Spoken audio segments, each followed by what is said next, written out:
ایک بہت بڑے اور بہت پرانے جنگل کے کنارے پر ایک لکڑہارا رہتا تھا۔ اس کی بیوی اور اس کے 2 بچے راجا اور رانی، وہ بھی اس کے ساتھ رہتے تھے۔ لڑکا بڑا تھا اور اس کا نام راجا تھا، لڑکی چھوٹی، اس کا نام رانی تھا۔ لکڑہارے کی بیوی کچھ عرصہ پہلے انتقال کر چکی تھی۔ لکڑہارے نے دوسری شادی کر لی تھی۔ ان بچوں کی ماں یعنی ستیلی ماں وہ بہت بری تھی، وہ بچوں سے بہت ناخوش تھی۔ وہ چاہتی تھی کہ کسی نہ کسی طرح سے ان بچوں سے چھٹکارا مل جائے۔ وہ ہر بات پر انہیں ڈانٹتی رہتی تھی اور ان سے خوب کام کرواتی تھی، جبکہ کھانے کے لیے بہت کم دیتی تھی۔ لکڑہارا بہت غریب تھا، وہ بیچارہ جنگل میں سارا دن لکڑیاں کاٹتا اور پھر شام کو شہر میں جا کر بیچ آتا، جس سے بیچارے کی دال روٹی بھی بڑی مشکل سے چلتی تھی۔ ایک وقت ایسا آیا کہ پورے شہر میں قحط پڑ گیا، انسان جانور سبھی بھوکے مرنے لگے اور اس حالت میں روزانہ کی روٹی چلنی بھی ناممکن ہو گئی۔ ایک رات لکڑہارا اسی بات کو سوچ کر بہت پریشان تھا۔ وہ یہ سوچ رہا تھا کہ میرے بچوں کا کیا بنے گا۔ دراصل اسے اپنی کوئی فکر نہیں تھی، اسے اپنے بچوں کی فکر تھی۔ اس نے صبر سے ٹھنڈی آہ بھری اور اپنی بیوی سے کہنے لگا کہ اب آگے ہمارا گزارا کیسے ہوگا، ہم اپنے بچوں کو کیسے پالیں گے، اب تو ہمارے پاس بھی کچھ بھی نہیں۔ ان بچوں کی ماں جو ہر وقت ان سے ناخوش رہتی تھی اور کسی طرح سے ان سے جان چھڑوانا چاہتی تھی، وہ تو موقع کی تلاش میں تھی۔ فوراً بولی کہ کل ہم کسی بہانے سے بچوں کو بہت دور جنگل میں لے جائیں گے، ہم وہاں کچھ لکڑیاں جمع کر کے آگ جلا دیں گے تاکہ جنگلی جانور ان کے قریب نہ آ سکیں۔ اس کے بعد ہم انہیں ایک ایک روٹی دے کر اپنے کام پر واپس چلے جائیں گے۔ اس کے بعد بہانے سے ہم اپنے گھر واپس آ جائیں گے، اگر وہ راستہ بھی تلاش کریں گے تو نہیں کر پائیں گے۔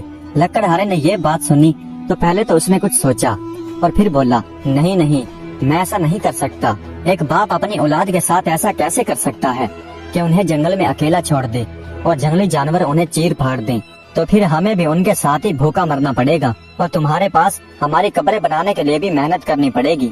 اس کی بیوی جھنجھلا کر اور غصے سے بولی اور اس کے بعد اس کی بیوی نے ضد پکڑ لی، یہاں تک کہ لکڑہارا مجبور ہو گیا اور اس نے ہاں کر دی۔ لیکن میرا دل بچوں کی یاد سے تڑپتا رہے گا، اس نے اپنی بیوی سے کہا، اور اسی رات بچے بھی بھوک کی وجہ سے نہیں سو سکے تھے اور انہوں نے چھپ کر اپنے ماں باپ کی یہ باتیں سن لی تھی۔ اس کے بعد لڑکی جس کا نام رانی تھا وہ بہت روئی، وہ اپنے بھائی راجا سے کہنے لگی کہ ہم اپنے ماں باپ کے لیے بوجھ بن گئے ہیں اور وہ ہم سے جان چھڑانا چاہتے ہیں۔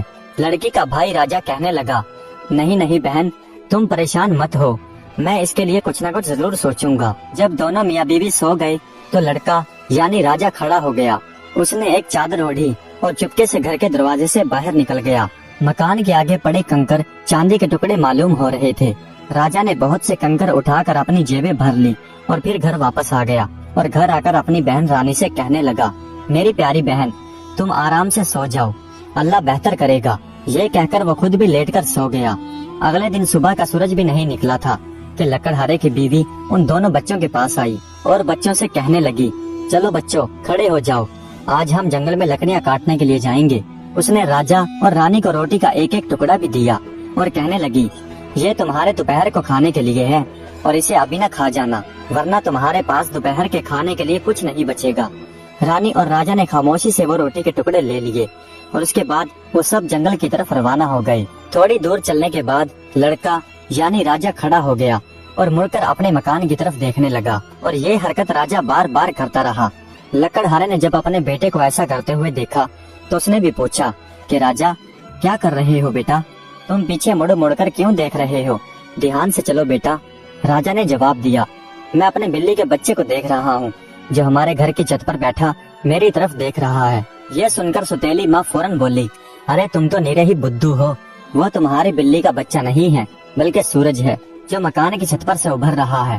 مگر راجا بلی کا بچہ نہیں دیکھ رہا تھا، وہ تو اپنی جیب سے کنکر نکال نکال کر راستے میں گراتا ہوا جا رہا تھا اور راستے کو یاد کرنے کی کوشش کر رہا تھا۔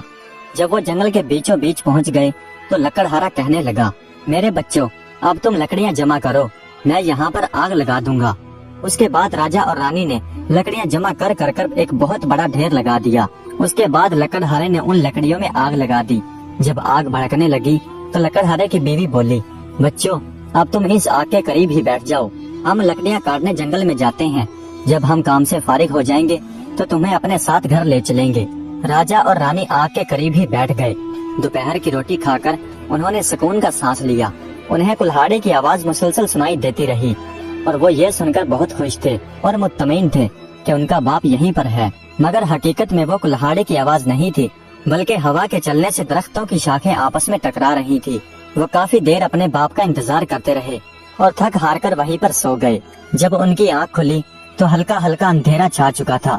लड़की यानी रानी रोती हुई बोली कि अब हम घर वापस कभी नहीं जा सकेंगे। राजा ने अपनी बहन को तसल्ली देते हुए कहा कि मेरी बहन, थोड़ी देर और इंतजार करो, चांद निकलने दो, फिर हम चांद की रोशनी से अपने घर वापस चले जाएंगे। जब पूरा चांद निकल आया तो राजा ने अपनी बहन का हाथ पकड़ा और उन्हीं कंकरों को देखकर चलता रहा जो उसने आते वक्त रास्ते में गिराए थे, और वो चांद की चांदनी से चमक रहे थे। वो आहिस्ता आहिस्ता पूरी रात चलते रहे और जब सुबह का सूरज तलू हुआ तो अपने घर के सामने खड़े थे। लकड़हारे की बीवी ने दरवाजा खोला। जब उनकी सौतेली माँ ने देखा तो उसका मुंह खुला का खुला रह गया। फिर वो गुस्से का इजहार करते हुए बोली, तुम बड़े लापरवाह किस्म के बच्चे हो, तुम इतनी देर तक जंगल में सोते रहे, हमें तो लगा कि अब तुम कभी वापस नहीं आओगे। लेकिन जब लकड़हारे ने अपने बच्चों को देखा तो उसके चेहरे पर खुशी फैल गई। वो अपने बच्चों को देखकर बहुत खुश हुआ, क्योंकि वो अपने मासूम बच्चों को जंगल में छोड़कर आने से बहुत मायूस और गमगीन था।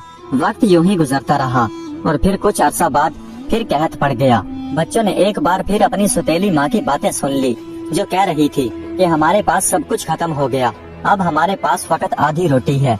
इस बार हम बच्चों को बहुत दूर और घने जंगल में छोड़ कर आएंगे, कहीं ये दोबारा वापस न आ जाएं। ये सुनकर लकड़हारा बहुत गमगीन हुआ, लेकिन उसके पास कोई और चारा भी नहीं था। जब आधी रात के वक्त सब सो गए तो राजा फिर उठकर घर से बाहर निकल गया कि कहीं से सफेद कंकरियां ढूंढ कर ले आए। ये सफेद कंकरियां ही थी जो पिछली बार उन्हें घर वापस ले आई थी। मगर ये देखकर वो थोड़ा परेशान हो गया कि दरवाजे पर ताला लगा हुआ है और बाहर जाने का कोई रास्ता नहीं। मगर फिर भी उसने अपनी छोटी बहन को तसल्ली दी और कहने लगा, मेरी बहन रो नहीं, अल्लाह हमारी मदद करेगा और वो फिर हमें बचा लेगा। अगले दिन सुबह होते ही लकड़हारे की बीवी ने दोनों बच्चों को जगा दिया और फिर से उन्हें रोटी के 2 टुकड़े दिए। लेकिन ये रोटी के टुकड़े पिछली बार की तरह बड़े नहीं थे, ये बहुत छोटे थे। फिर जब वो जंगल की तरफ चले तो राजा जेब में हाथ डालकर रोटियों का चूरा बनाता रहा और थोड़े थोड़े फासले पर रुक रुक कर वो रास्ते में गिराता रहा। राजा, तुम बार बार क्यों रुक जाते हो? उसके बाप ने पूछा। मैं अपने कबूतर को देख रहा हूँ, जो अपने घर की छत पर बैठा मुझे देख रहा है, राजा ने जवाब दिया। उसकी सौतेली माँ बोली, वो तुम्हारा कबूतर नहीं है, वो तो सूरज की किरणें हैं जिनसे चिमनी चमक रही है। लेकिन राजा तो रोटी के छोटे छोटे टुकड़े रास्ते पर ही गिराता हुआ चला गया। इस बार तो वो जंगल में इतनी दूर और ऐसी जगह पर आए थे जहाँ कभी लकड़हारा भी नहीं आया था। उन्होंने एक बार फिर से लकड़ियाँ जमा करके आग जलाई और उनकी सौतेली माँ कहने लगी, बच्चों, अब तुम इस आग के पास बैठ जाओ, अगर तुम थक गए हो तो यहाँ पर सो जाओ, हम जंगल में लकड़ियाँ काटने जाते हैं, हम शाम को वापस आएंगे और तुम्हें भी अपने साथ ले चलेंगे। दोपहर होते ही राजा ने अपनी रोटी के 2 टुकड़े किए, एक खुद खाया और दूसरा अपनी बहन को दे दिया। राजा अपनी रोटी के तो पहले ही टुकड़े करके रास्ते में गिराता हुआ आया था ताकि घर का रास्ता मालूम कर सके। उसके बाद दोनों बहन भाई सो गए। रात हो गई, लेकिन उन्हें लेने के लिए कोई वापस नहीं आया। जब रात का अंधेरा पूरी तरह से फैल गया तो राजा ने अपनी बहन को तसल्ली देते हुए कहा, मेरी बहन, चांद निकलने का इंतजार करो, जब चांद निकल जाएगा तो मुझे वो रोटी के टुकड़े नजर आ जाएंगे। जब चांद निकला तो उन्हें रोटी का कोई टुकड़ा दिखाई नहीं दिया। दरअसल वो रोटी के टुकड़े चिड़िया उठाकर ले गई थी। लेकिन राजा ने अपनी बहन से फिर भी कहा, मेरी बहन, फिक्र नहीं करो, हम रास्ता तलाश कर लेंगे। उसके बाद वो पूरी रात और अगला पूरा दिन जंगल में टकरे मारते फिरते रहे, मगर उन्हें कहीं भी जंगल से निकलने का रास्ता नहीं मिला। भूख प्यास से उनका बुरा हाल था। उन्होंने चंद बेरों के अलावा कुछ नहीं खाया था। वो बेर भी उन्हें एक बेरी के नीचे से मिल गए थे। थक हार कर वो एक झाड़ी में बैठ गए और बैठते ही सो गए। अब अगले दिन उनकी हालत बहुत बुरी हो चुकी थी। वो सोचने लगे कि आज भी उन्हें खाने के लिए कुछ नहीं मिला तो वो भूख से मर जाएंगे। दोपहर के वक्त उन्हें एक परिंदा दिखाई दिया जो दरख्त की शाख पर बैठा बड़ी सुरीली आवाज में गाना गा रहा था। उसका रंग बिल्कुल सफेद था। वो बहुत सुरीली आवाज में गाना गा रहा था, इतनी सुरीली आवाज कि राजा और रानी रुककर उसकी आवाज सुनने लगे। फिर वो परिंदा फड़फड़ाकर उड़ने लगा और दोनों बहन भाई उसके पीछे चलने लगे। ऐसा मालूम होता था जैसे वो उन्हें अपने पीछे पीछे चलने के लिए कह रहा हो। फिर वो चलते चलते एक छोटे से मकान के पास पहुँचे। जब वो करीब पहुँचे तो वो देखकर हैरान हो गए कि वो मकान डबल रोटी से बनाया गया था, क्योंकि उसकी छत वो भी रोटी से बनी हुई थी। राजा ने ये देखा तो खुशी से उछल पड़ा और कहने लगा, अब हम अपनी सारी जिंदगी यहाँ पर गुजारेंगे और अब हम बगैर मेहनत किए ही अपना पेट भी भर सकते हैं। ये कहकर राजा ने थोड़ी सी छत तोड़ ली ताकि देख सके कि वो सच में रोटियां ही हैं या कुछ और है। और रानी ने खिड़की के पास जाकर थोड़ी सी खिड़की तोड़कर अपने मुंह में डाल ली। उसके बाद उन्हें एक लरजती हुई आवाज सुनाई दी। कोई कह रहा था, खाता है ये कौन शैतान, मेरा छोटा सा मकान। इस पर बच्चों ने जवाब दिया, जन्नत है ये बच्चों की, गरीबों की, मजबूरों की। ये कहकर वो रोटी खाने में मसरूफ हो गए। उसके बाद दरवाजा खुला और एक बहुत ही बूढ़ी और कमजोर औरत जिसकी कमर झुकी हुई थी, वो अपनी लाठी टेकती हुई घर से बाहर निकली। बच्चे उसे देखकर इस कदर खौफजदा हुए कि उनसे हाथ से रोटी छूट गई और जमीन पर गिर गई। ये देखकर वह बूढ़ी औरत कहने लगी, अरे प्यारे बच्चों, डरो नहीं, अंदर आ जाओ, मैं तुम्हें बहुत सारी चीजें खाने के लिए दूंगी। वो बड़े प्यार से बच्चों को अंदर ले गई और उसने बहुत सारी मुख्तलिफ चीजें बच्चों के सामने लाकर रख दी, जो राजा और रानी दोनों बहन भाइयों ने खूब मजे मजे से खाई। और उसके बाद बूढ़ी औरत ने उन्हें सोने के लिए 2 छोटे छोटे खूबसूरत से पलंग दिए जिस पर सफेद चादरें बिछी हुई थी। जब दोनों बहन भाई अपने बिस्तरों पर लेटे तो उन्हें बहुत आराम महसूस हुआ। ऐसा लगता था जैसे वो जन्नत में आ गए हों। बूढ़ी औरत यूं तो उन बच्चों से बहुत मोहब्बत का बर्ताव कर रही थी, लेकिन हकीकत में वो एक खतरनाक जादूगरनी थी जो रास्ता भटके हुए मुसाफिरों को इसी तरह से अपने पास बुलाती थी और उनकी खूब खातर तवज्जो करती थी। उसके बाद उन्हें पकाकर खा जाती थी। जब राजा और रानी दोनों अपने बिस्तरों पर सो गए तो वो जोर जोर से हंसने लगी। उसके मुंह में पानी भर आया था और चटखारा लेते हुए बोली, अब ये मेरे काबू में है, अब ये कहीं नहीं जा सकते। अगले दिन सुबह के वक्त वो बच्चे उठे भी नहीं थे कि बुढ़िया उठ गई। उसने बच्चों को देखा, वो अभी तक सोए हुए थे। सोते हुए वो दोनों बहन भाई बहुत प्यारे लग रहे थे। उन्हें देखकर बूढ़ी औरत मुस्कुराई और मन ही मन में सोचने लगी, इनका गोश्त तो बहुत ही मजे का होगा। फिर उसने राजा को अपनी गोद में ऐसे उठा लिया जैसे कोई बहुत ताकतवर औरत हो और उसकी झुकी हुई कमर भी सीधी हो गई थी।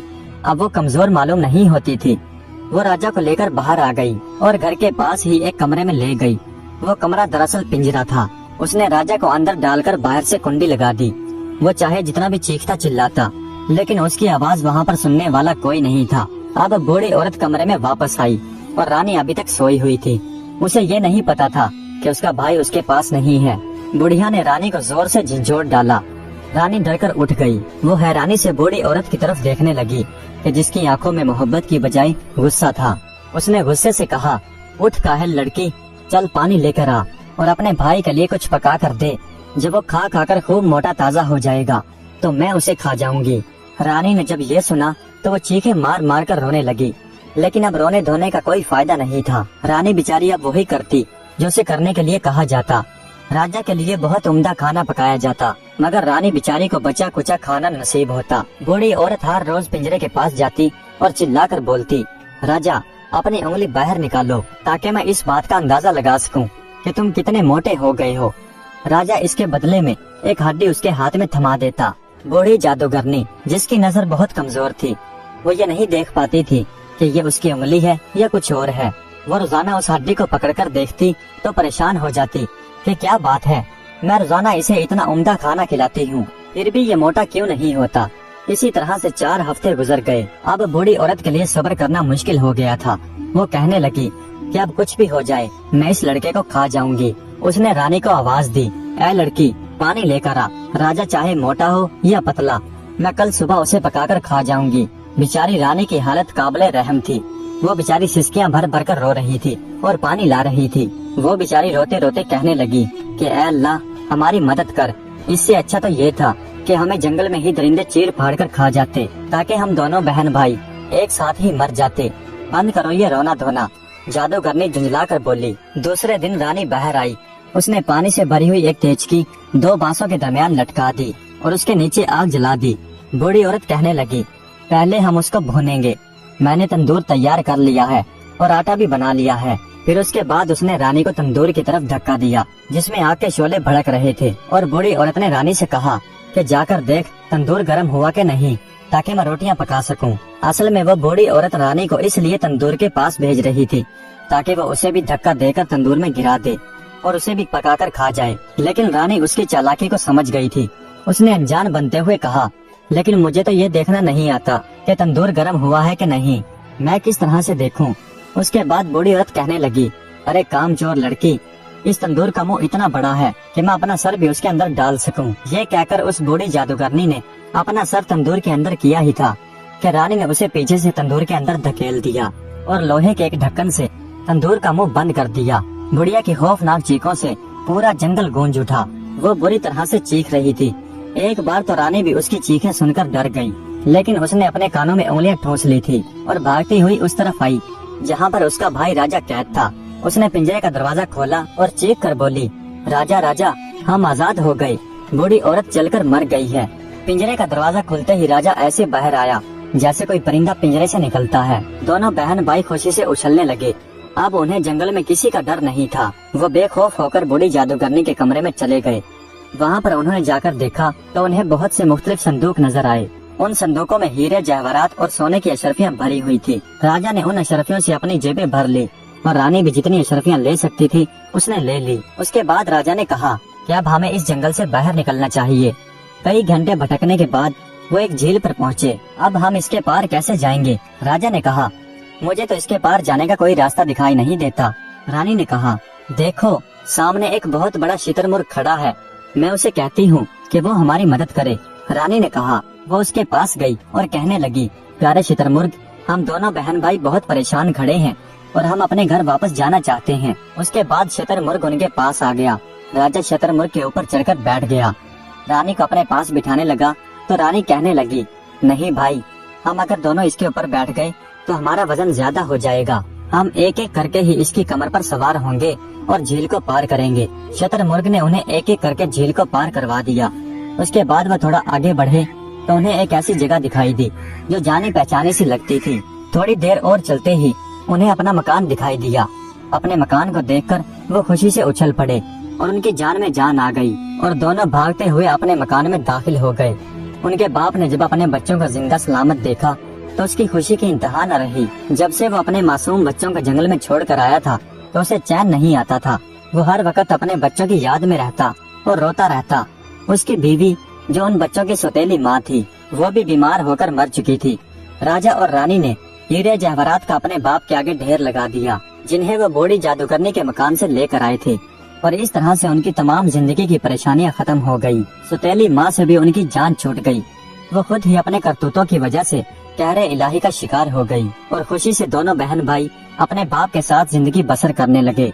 प्यारे दोस्तों, उम्मीद करता हूँ कि आज की ये वीडियो आपको पसंद आई होगी। अगर वीडियो अच्छी लगी हो तो कमेंट्स में अपनी राय का इजहार जरूर कीजिएगा।